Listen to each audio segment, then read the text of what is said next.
Welcome back to my channel. You might have noticed this is not a random ramble. This is something a little new. I'm going to read to you an excerpt from one of my favorite books.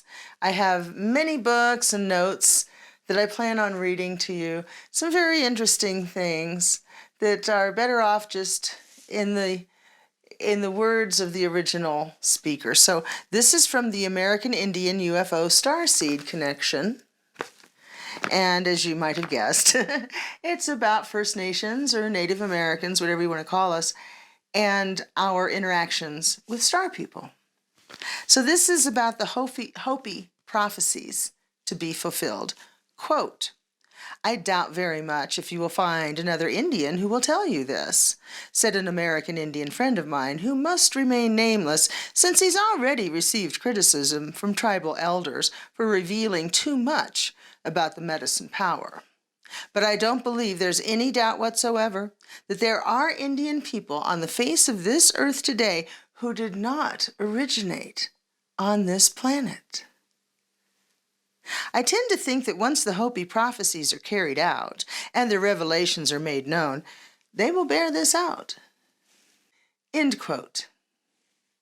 When non-Indian Paul Solom, a UFO contactee, told the media that he had been sent to the Hopi reservation to call down the UFOs to present the Hopis with a sign, he did manage to produce what the waiting skeptical press called a flying saucer. It looked like a star almost. It rose in the sky, stopped, hovered, and wavered to one side and then continued across the sky, repeating maneuvers, reported Joe Kraus, the managing editor of the Prescott Courier, on August 9th, 1970. But Solom also provoked yet another split among the traditional Hopi, some of whom believed in a tribal descendancy from UFOnauts and an ancient culture, while others favored a more orthodox anthropological description of their lineage. The chief at that time, however, said that both the division and the UFOs are in fulfillment with the old prophecies foretelling of the Great Purification. Those Hopi who survive Purification Day will be taken to other planets. We, the faithful Hopi, have seen the ships and know that they're true. We've watched nearly all our brethren lose faith in the original teachings and go off on their own course. But here we are gathered waiting for our true white brother.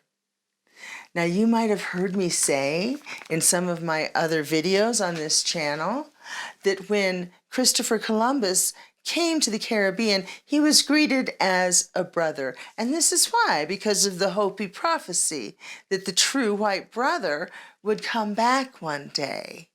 Now, many people might ask, that's Hopi. They're in the desert Southwest. What's that got to do with the Caribbean? How did that get there? Well, there was a lot of intertribal talking and communication, trade, negotiations and such. And yes, we all had different languages, but there was an international system of communication in sign language.